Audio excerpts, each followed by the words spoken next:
Content warning. This content may be unsuitable for viewers under 18 or those sensitive to fear-inducing material.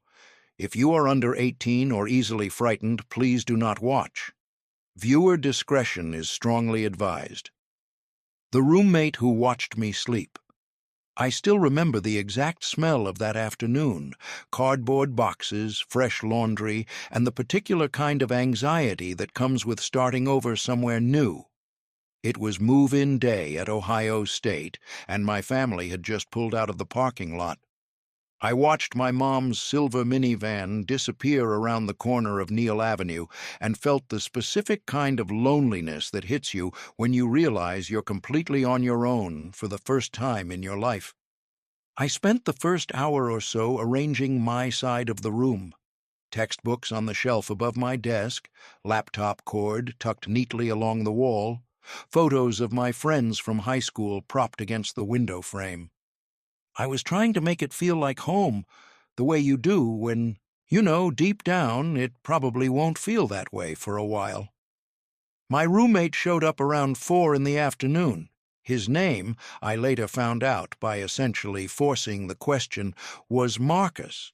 I say I had to force it because when I introduced myself, hand extended, smile on my face, the whole polite gesture, he stopped walking, stared at my outstretched hand for what felt like a full 3 seconds, then made a strange sound somewhere between a laugh and a cough, and shook it with the limpest grip I've ever felt in my life. No name offered. No, "Hey, good to meet you." Nothing. I asked him directly. "So, what's your name?"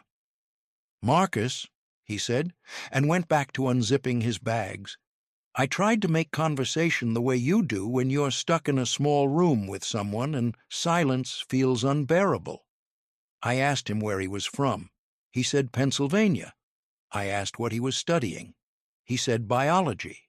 Every answer was one word, maybe 2, followed by an awkward pause where he'd glance at me sideways and then look away. Within about 15 minutes, we had both silently given up on talking entirely. He opened his laptop. I opened mine. We sat on opposite sides of the room in total silence. That first night I had every intention of requesting a room transfer. Anyone would be better than this, I thought. A guy who snored, a guy who played video games too loud, even a guy who never cleaned up after himself. Anything was better than sitting in silence next to someone who felt fundamentally, disturbingly off. But I told myself to give it a few days. That was my first mistake. I went out that first evening and met some of the other guys on the floor. They seemed normal, which felt like an enormous relief. We grabbed pizza and talked about our majors and our hometowns, and for a couple of hours I felt like college was going to be okay after all. When I got back to the room around 9:30, Marcus was sitting in the exact same position I'd left him in, cross-legged on, his bed, laptop on his knees, eyes fixed on the screen. "Hey," I said.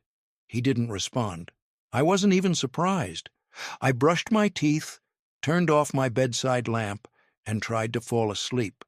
But sleep wouldn't come, because Marcus didn't close his laptop until 3 in the morning. For nearly 5 hours, the glow of his screen filled the room, and I lay there staring at the ceiling, counting the hours. When he finally went dark, I drifted off almost immediately. It didn't last. I woke up maybe 45 minutes later and couldn't understand why. The room felt different. Then I noticed the blinds had been pulled open. Moonlight was pouring across the floor and up over the beds, casting everything in pale silver. And Marcus was sitting upright on the edge of his mattress, facing my direction. Not moving, just sitting there, watching. My brain went through denial first. Maybe he just woke up. Maybe he had a nightmare. Maybe he was half asleep and didn't realize what he was doing. I sat up and said, as calmly as I could manage, "Marcus, what are you doing?" He whispered, "Sorry," and lay back down. I did not sleep again that night. The next morning he was already gone when I woke up. It was a Saturday, orientation day, and my RA had organized a walking tour of campus for all the new residents. As our group wound through the science quad and past the university gardens, I heard a girl ahead of me mutter to her friend, "What is that guy doing in there?" I looked over. Behind a line of decorative hedges near the edge of the garden path, partially obscured by a cluster of low shrubs, was Marcus. He was crouched in the dirt. He had his hand pressed flat against the bark of a tree, moving it slowly up and down, as if feeling for something only he could detect. His eyes were half closed. He looked completely at peace. Nobody said anything to him. The orientation leader didn't notice, or if she did, she chose not to acknowledge it. I walked past without making eye contact, and when the two girls ahead of me looked back at me with expressions of horrified confusion, I quietly told them he was my roommate. They both stared at me. Then one of them said, "Oh my God, I'm so sorry." None of us knew if it was appropriate to laugh. We laughed anyway, and I made my first real friends that day, both of them, standing in that garden path, bonded over shared bewilderment. We made plans to hang out that night. When I got back to the dorm that afternoon, the RA had left a note under my door. The university had found me a new roommate in the same building. I felt a wave of relief so intense it was almost physical. I left that evening to meet my two new friends, and when I came back, Marcus was sitting in my desk chair, facing the door, just sitting there in the dark, waiting. "Hey," I said, keeping my voice steady. "What's up?"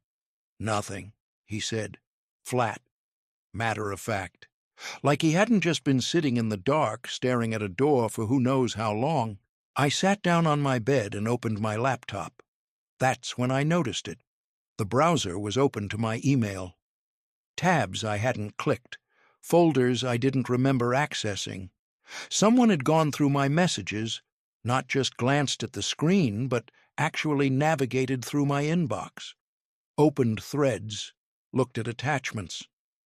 I closed the laptop and looked at him. "Marcus, did you go through my computer?" "No," he said, instantly, half a second before I even finished the sentence, as if he'd already prepared the answer. His face didn't change at all. "I let it go. I was out of there tomorrow. I just needed to get through one more night." I went to grab my pajamas from under my pillow, and I could feel immediately that something was wrong. The clothes in my top drawer were in a different order than I'd left them. The pile of shirts folded on my shelf had been shifted, not dramatically, just enough that I could tell someone had moved things and tried to put them back. I didn't sleep much that night either. At around 2 in the morning I heard a sound that jerked me fully awake. A zipper. Slow, deliberate, being pulled open one tooth at a time. I turned on my bedside lamp and found Marcus on the floor on the other side of my bed, crouched beside my duffel bag, his hand on the zipper. He looked up at me. His expression didn't register guilt. It registered calculation. "I think you have my phone charger in here," he said. I was just checking. It was the most coherent thing he'd said to me in 2 days, and it was a lie. I didn't say anything. I lay back down and kept the lamp on until morning. The next day, I moved my things 3 floors up to my new room. My new roommate was a quiet guy named Trevor, who liked documentaries and kept his side of the room obsessively clean. He wasn't the most talkative person in the world, but he was warm in a reserved way, and he seemed genuinely decent. Compared to what I'd just come from, he might as well have been the most delightful human being I'd ever met. That Sunday night, we talked for a while about our hometowns, turned off the lights, and went to sleep. I woke up at 2:47 a.m. There was a sound, not loud, irregular, A small clicking, like a fingernail tapping against something hard. It came and went, maybe twice every 30 seconds, sometimes 3 times, sometimes a longer gap. I lay in the dark and listened to it for a few minutes, trying to identify it. Old building settling? A radiator pipe? Some kind of insect? I got up quietly so I wouldn't wake Trevor and moved through the room, ear tilted toward different surfaces. The clicking wasn't coming from inside the room. It was coming from the door. I pressed my ear close. Definitely the other side. I looked through the peephole. The hallway nightlight gave off just enough amber glow to see the top of someone's head directly outside my door. They were looking down. The clicking sound, I now understood, was coming from the doorknob, from someone's hand moving, against it, testing it, feeling for a weakness in the lock. My stomach dropped. I didn't open the door. I pulled out my phone and called campus security. They told me to stay inside and stay quiet. 4 minutes and 50 seconds later, I was counting, I heard voices in the hallway. A firm knock, a brief exchange I couldn't make out, the sound of someone being pulled away from the door. When I finally opened it, 2 campus officers were standing in the hallway with Marcus in handcuffs between them. He was looking at the floor, not at me. One of the officers asked if I knew him. I told them everything: the first room, the laptop, the bag, the watching. The fact that I had switched floors specifically to get away from him, and that he had somehow found my new room and was now trying to get inside it in the middle of the night. They walked him toward the elevator. He didn't look back. I never saw Marcus again. I heard secondhand that he was suspended pending a psychiatric evaluation, but I never confirmed it. I finished that year and the 3 years after it without another incident, but I still sleep with my door double locked. Every single night. Something in the woods knew we were there. Clemson University has a nature preserve that most people don't know about, and the people who do know about it prefer to keep it that way. It's about 1.5 miles east of the main campus, accessible by a fire road that turns to gravel about halfway in. Past the gravel, there's a trail that runs alongside a creek before opening into a stretch of pines so thick the sky nearly disappears. The trail eventually curves around to the far side of a small lake where the trees thin out enough to reveal a clearing barely big enough for a few people and a campfire. No lights, no cell signal worth speaking of, and absolutely no visibility from the campus perimeter, which was, in the fall of my junior year, the entire point.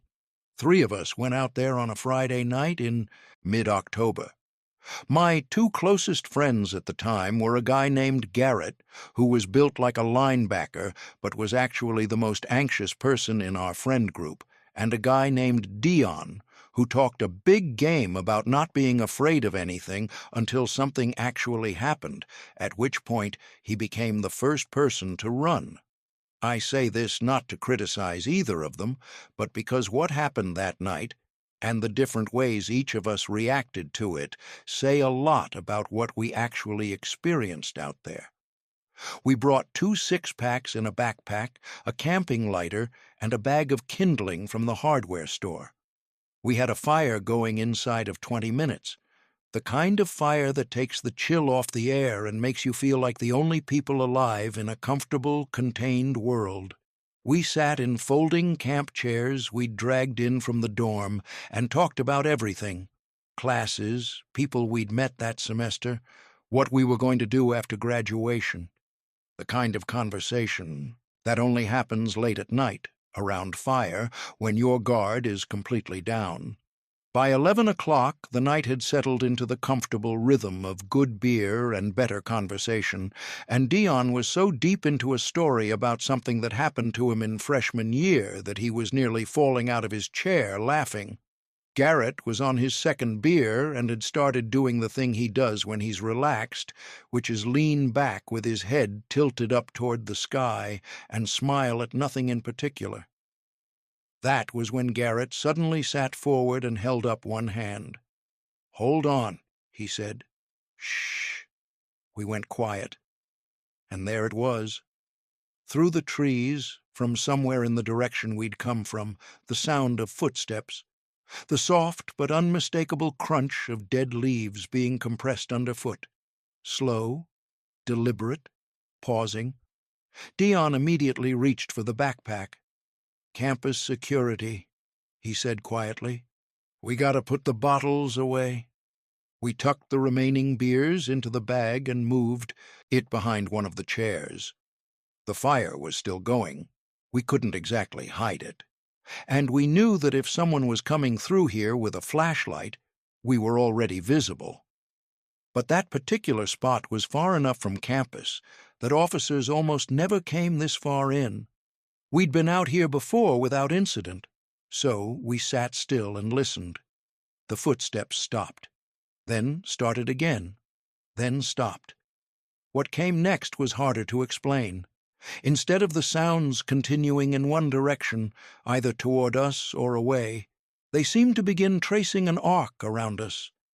Left of the trail, through the trees to our left, moving in a rough crescent, staying just far enough inside the tree line that we couldn't see anything, even when Garrett held up his phone flashlight and pointed it into the darkness between the pines. "That's a person," Garrett said quietly. "That's definitely a person." None of us had the nerve to call out, and none of us were willing to admit how afraid we were becoming, so we kept exchanging looks across the fire that said everything none of us were saying out loud. The circling continued for what felt like 10 minutes, but was probably closer to 3. Then it stopped. A long silence. Then a branch hit the ground in the center of our campsite. Not a twig. A branch, maybe 4 feet long and thick enough that it shook the leaves on impact. It landed less than 2 feet from our fire ring. We all 3 jumped backward in our chairs. Dion stood up. "I'm out," he said, and he was gone before either of us could respond, crashing back up the trail, his footsteps fading in seconds. Garrett and I sat there looking at each other in the firelight. Half of me wanted to believe this was someone messing with us, some other group of students who'd seen our fire from a distance and decided it would be funny to run the newcomers off. That was a plausible explanation. I held on to it hard. Then a second branch came through the trees and struck Garrett, across the left side of his face. Not hard enough to do serious damage, but hard enough that he yelped and grabbed his cheek, and I saw his eyes go from confusion to something much more basic and animal. I grabbed the backpack. We ran. I don't remember much about the trail on the way back. I remember roots and uneven ground and branches catching on my jacket. I remember the sound of the fire getting farther away behind us. I remember breaking out of the tree line onto the gravel road, and then the paved path, and then finally collapsing against the wall outside our dorm building, gasping, hands on our knees. We caught our breath. We looked back toward the woods. Someone was standing at the edge of the tree line, just standing there, still, looking in our direction, or at least facing it. Every time a car went by on the road between us, the figure stepped back slightly into the shadows. When the car passed, they moved forward again. We went inside and locked the door. Dion was already in his room. When we knocked, he opened the door immediately, which told us he hadn't actually calmed down as much as he wanted us to think. The 3 of us crowded around his window and looked down at the edge of the woods. The figure was still there, still pacing, still retreating when headlights swept across the road, still advancing when they passed. After about 20 minutes, they walked back into the trees and didn't come back out. We drank the rest of the beers in Dion's room and talked until almost 4 in the morning, and by the time we finally separated for the night, we had collectively laughed at ourselves enough times that it almost felt manageable. We decided it was probably just some unstable person who'd been camping in the woods, some local, some harmless eccentric who didn't appreciate company. We had mostly convinced ourselves of this by the time we went to sleep. And then morning came, and with it the kind of clear-headed sobriety that strips away the comfortable stories you tell yourself in the dark. We had been circled by something, or someone, who threw branches at us on purpose, followed us to the edge of the tree line, and then stood there watching our dorm until they decided we were no longer interesting. We had no idea who it was. We had no idea how long they'd been out there before we noticed them. We never went back to that clearing after dark. We told ourselves it was because we'd found better places to hang out. But the truth is simpler than that. We were afraid of what might still be waiting there. They put something in my drink. This is the story I've told the fewest times. Not because it ended badly, it didn't, or at least not in the worst way it could have, but because of how close it came to ending very differently, and because I'm still not entirely sure what was actually intended to happen to me that night. It was the first week of my freshman year at the University of Michigan.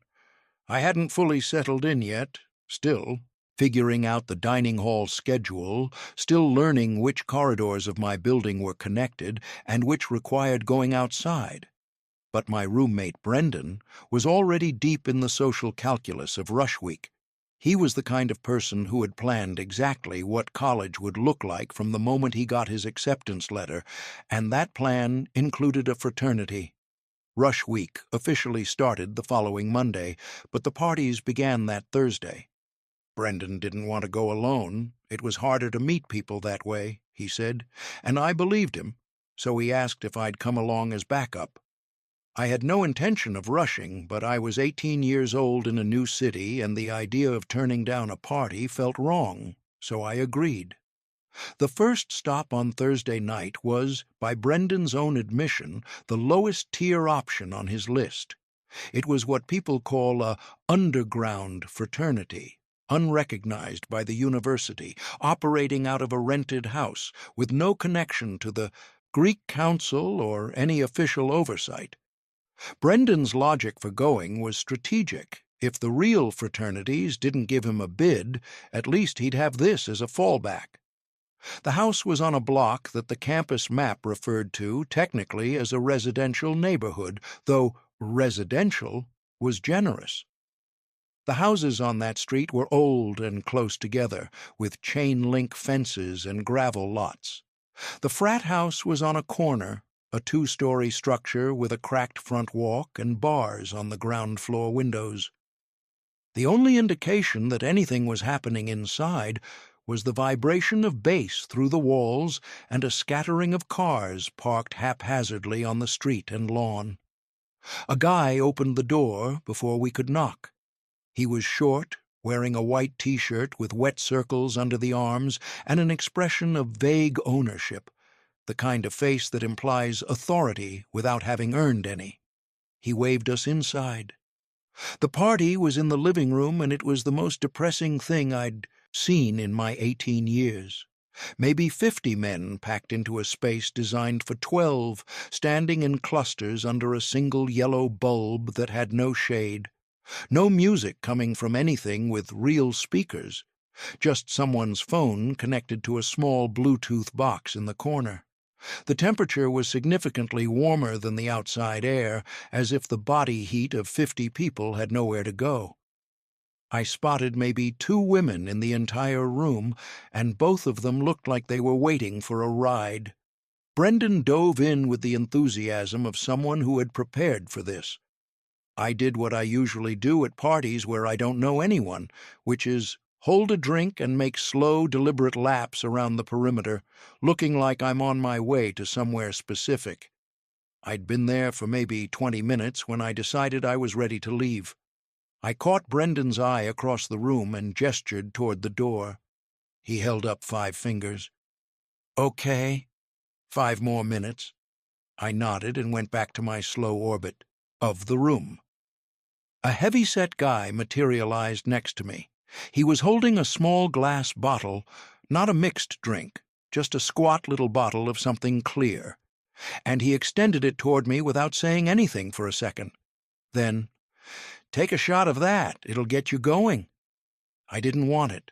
I had a beer I'd barely touched, but he was standing in a way that made declining feel complicated, and he was watching me with the specific kind of patient attention that made it feel like refusing would create a scene.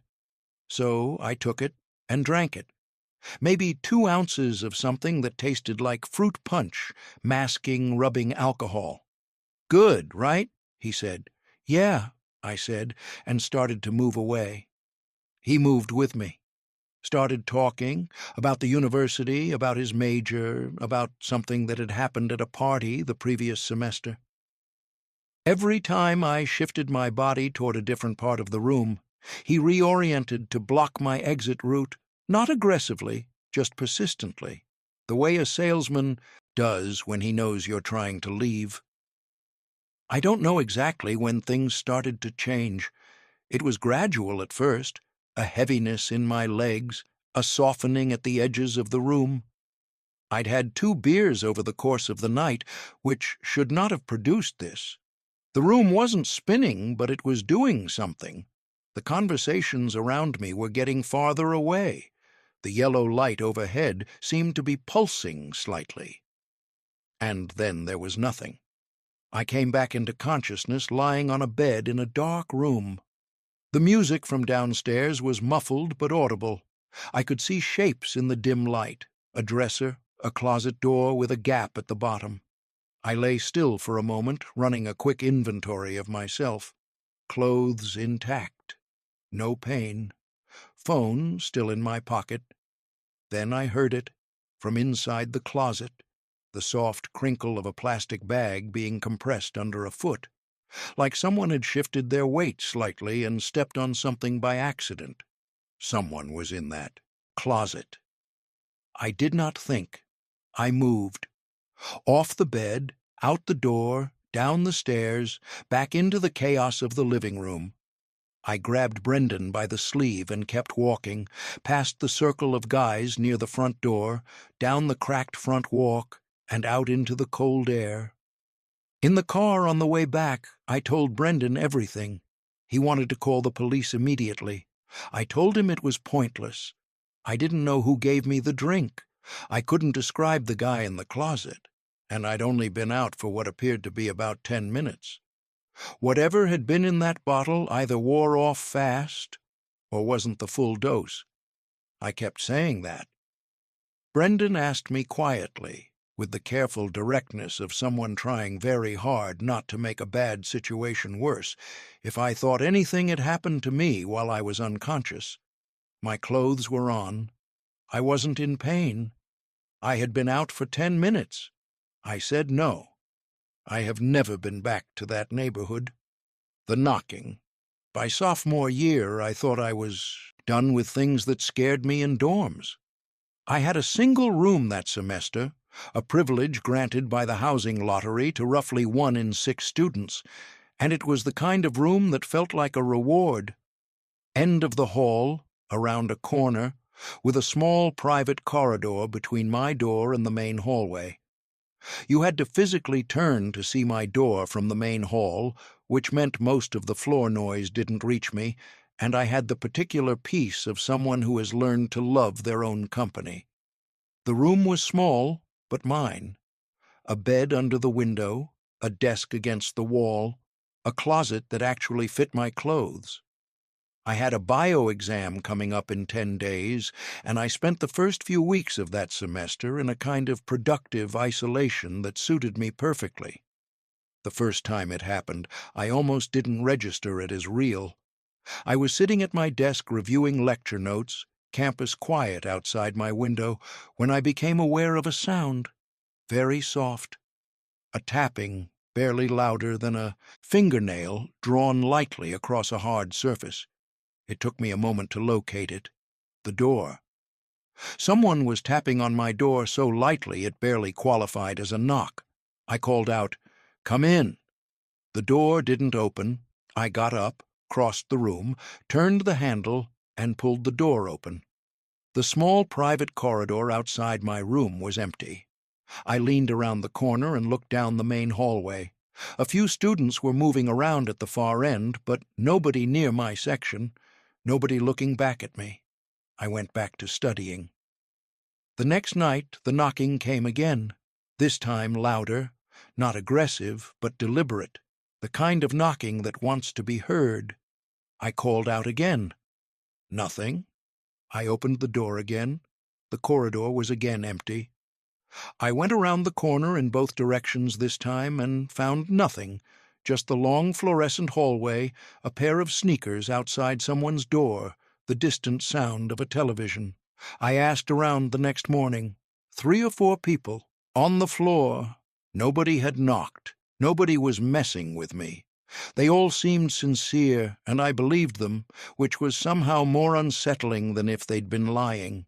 The third night I set an intention. When the knocking came, I was ready. It woke me from sleep. Louder again, a genuine knock this time, the kind you couldn't ignore. I was out of bed and at the door in under 3 seconds. I pulled it open hard and stepped out. The corridor was empty, but this time I sprinted immediately. Down the short private corridor, around the corner, into the main hallway. And I was fast enough. I saw someone, the back of someone, a figure disappearing around the far corner of the hallway, about 60 feet away. I ran. I got to the far corner within seconds and turned. The hallway beyond was empty except for a single closed door at the very end. Not a dorm room, a bathroom. I pushed it open. The light was off. I hit the switch. Fluorescent light buzzed on. 2 stalls. Both doors shut. Was breathing hard, and my hands were shaking, but I felt the particular clarity that comes when fear tips over into something more focused. I was going to find out who this was. I was going to look them in the eye and ask them what they thought was funny. I dropped to my knees and looked under the stall dividers. The first stall, nothing. The second stall, a pair of boots, black, heavy, work-style boots with thick rubber soles, pointed straight ahead like someone standing inside the stall, not sitting on the toilet, just standing, waiting. I took a breath and pushed the stall door open. The boots were on the floor, empty, nobody wearing them, nobody inside the stall. The boots were simply there, sitting on the tile in the center of the stall, as if they had been placed there deliberately. And then I heard the laugh. It came from above me, or from somewhere close behind the wall, inside the ceiling, somewhere that didn't make immediate geometric sense. Not a young laugh, not a frightened laugh. A low, unhurried kind of laugh that carried an edge I can only describe as deeply comfortable, like the laugh of someone who knows something you don't and is enjoying that knowledge privately. I left. I ran back to my room, double-locked the door, got into bed with all the lights on, and spent 40 minutes texting everyone I knew. Everyone was asleep. An hour later, the knocking came again. I lay in bed and listened to it, counted the seconds between each knock, timed how long it lasted. 32 seconds this time. Then silence. I spoke to every person on my floor the next day. I tracked them down individually, breakfast, in the hallways, at the elevator. Nobody had heard any knocking. Nobody was pranking me. Nobody knew anything about a pair of black boots. The RA did a walkthrough of the bathroom and found nothing out of the ordinary. The knocking came and went for the next week. Never on consecutive nights, but frequent enough that I started sleeping with a chair wedged under the door handle. The laugh in the bathroom, I convinced myself I had imagined it or misidentified a sound. Pipes, vents, an old building making old building noise. I told myself that story until it almost fit. What I know for certain, someone was outside my door on multiple nights. Someone was in that bathroom. Someone left those boots. And whoever they were, they knew where I slept, they knew my schedule, and they found something worth repeating about standing in the dark outside my door and waiting. I transferred back to a shared room the following semester. My new roommate was loud, occasionally messy, and once ate my leftovers without asking. I didn't mind at all.